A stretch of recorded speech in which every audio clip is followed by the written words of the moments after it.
मैले त बारम्बार भन्ने गरेको छु, यौन व्यवसायलाई पनि व्यवसायीकरण गरौँ। मैले अहिले यो भिडियो चाहिँ जताततै सामाजिक सञ्जालमा एकदमै छरपष्ट रूपले देखेँ र मलाई पनि यो बारेमा केही कुरा बोल्न मन लाग्यो। सो त्यस कारणले बोल्छु भनेर यो भिडियो बनाएँ। र उहाँ को हुनुहुन्छ म चिन्दिनँ, जहाँसम्म बुझेँ उहाँ कङ्ग्रेसको मनुष्य हुनुहुन्छ अरे।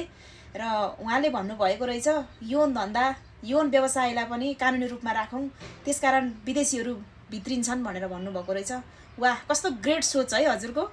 ल राखौँ न त राखौँ, तर स्टार्ट चाहिँ हजुरको छोरी, हजुरको श्रीमती, हजुरको आमा, हजुरको बुहारीबाट गरौँ है। स्टार्ट चाहिँ त्यहाँबाट गरौँ। कतिसम्म यो कुरा कतिसम्म तपाईँलाई जायज लाग्यो त मेरो कुरा हजुरको?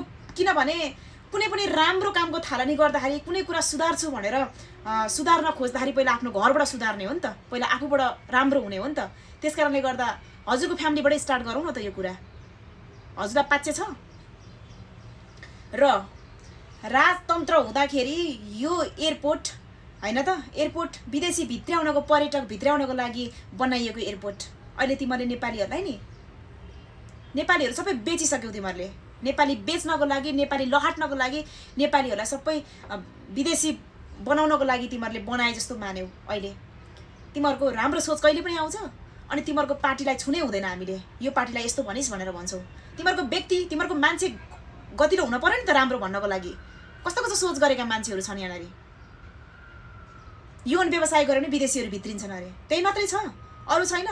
तिम्रो दिमागमा तिम्रो पार्टीको मान्छेहरूलाई यो बोल्न आउँदैन कि भएका कल कारखानाहरू बेचिएको छ, त्यो कल कारखानालाई फेरि स्वतः रूपमा हामीले फेरि पुनः सञ्चालन गरौँ र हाम्रा भएका युवा युवतीहरू यही देशमा काम गर्न लगाउँ, रोजगारी दिउँ भन्ने खालको सोच आउँछ? कहिले आयो? कहिले आवाज उठाएको छौ?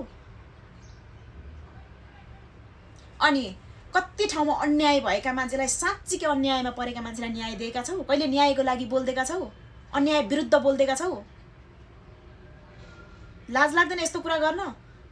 उमेरले त निकै हद पार गरिसकेको जस्तो लाग्छ त। के हो, कहाँबाट दिमाग चाहिँ यस्तो कहाँबाट चल्छ यस्तो? यो मान्छेको 3 सेकेन्ड खुस्किन्छ अरे भनेर सुनेको थिएँ, त्यही खुस्किया बेलामा पऱ्यो क्या सुटो?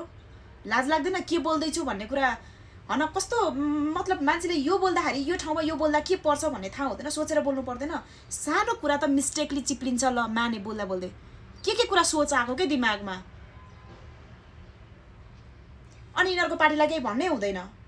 खै एमाले र कङ्ग्रेसकै मान्छेहरू मात्रै यस्ता हुनपर्ने, यस्ता पार्टीहरू यस्तै पार्टीमा मात्रै फेरि राख्नुपर्ने, यस्तै सोच गरेका मान्छे मात्रै। अनि देश हामीलाई फेरि विकास चाहिन्छ, बिचरा हामीलाई डेभलप चाहियो अरे हामीलाई कन्ट्री। अरू अन्य कन्ट्री भन्दा हाम्रो कन्ट्री पनि के कम?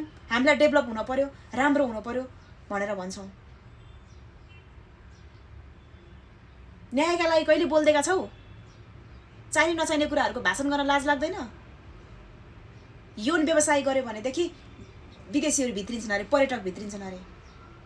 हाम्रो नेपालको लागि त्यही मात्रै आवश्यक छ, अरू कुराहरू छैन हाम्रो नेपालमा? के छैन?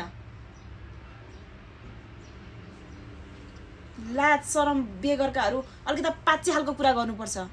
कुन सोसाइटीमा बसेको छु, मेरो सोसाइटी कस्तो छ भन्ने कुराहरूको मान्छेलाई हुन त पहिलाको जस्तो जमाना छैन। अहिले धेरै डेभलप भइसक्यो पनि होला। मान्छेहरू आफैमा पनि एकदमै धेरै सोचेर विचार गरेर हिँड्छन्, बोल्छन्, खान्छन्, त्यही अनुसारको लाउँछन् होला। पहिलाको जस्तो गुन्युचोली लाएर हिँड्दैनन् होला, फेसन होला, त्यो आफ्नो ठाउँमा छ। तर कुन सोसाइटीमा हाम्रो हिन्दू संस्कारमा त्यस्तो गर्न दिन्छ? 2-4 दिन विदेश घुमे, 2-4 दिन कहीँ 2-4वटा देश घुमे, देखेँ भन्दैमा त्यहाँको नक्कल चोर्ने? लाज लाग्दैन? हामीलाई त्यस्तो कुराहरूले चलाउनु परेको छैन हाम्रो देश। हाम्रो देश यत्तिकै, हाम्रो देश हरियाली छ, हाम्रो देश नेचुरल छ, हाम्रो नेपाल एकदमै हामीलाई चाहिएको समृद्धि नेपाल, सुखी नेपाल, राम्रो हाम्रो देश राम्रो होस् भन्ने मात्र चाहिएको हामीलाई। यी बिना पत्ताका बकमफुसे भाषण गरेर सोझा साझा मान्छेहरूलाई जे मन लाग्यो त्यही गर्न नलगाऊ। तिमी को हो? म चिन्दा पनि चिन्दिनँ। र यस्तो यस्तो बोल्दाखेरि यिनीहरूलाई केही हुँदैन रहेछ होइन? हामीले त सानो कुरा बोल्यो भने पनि निवेदन पर्छ अरे, के पर्छ अरे? यस्ता गनाका पार्टी छ्या। राम्रो मान्छेहरू हुनुहुन्छ भने साथीहरू, तपाईँहरू राम्रो हुनुहुन्छ भने मान्छेले अहिले व्यक्ति चुन्न थालिसकेका छन् होइन? व्यक्ति चुन्न थालिसकेका छन्। त्यस कारणले गर्दाखेरि यस्ता मान्छे, यस्ता पार्टी नै यस्तो धजिया उड्ने गरेर यस्तो पार्टी नै गनाउने पार्टीलाई चाहिँ भोटै नदिनुहोस्। किनभने त्यो व्यक्ति राम्रो छ भने जुन पार्टीमा आए पनि, अरू पार्टीमा जुन पार्टीमा आए पनि, रासोपा होइन माओवादी पनि बरु राम्रो छ यो भन्दा त। यो त लास्टै गनाएको पार्टी भयो जस्तो लाग्छ मलाई त।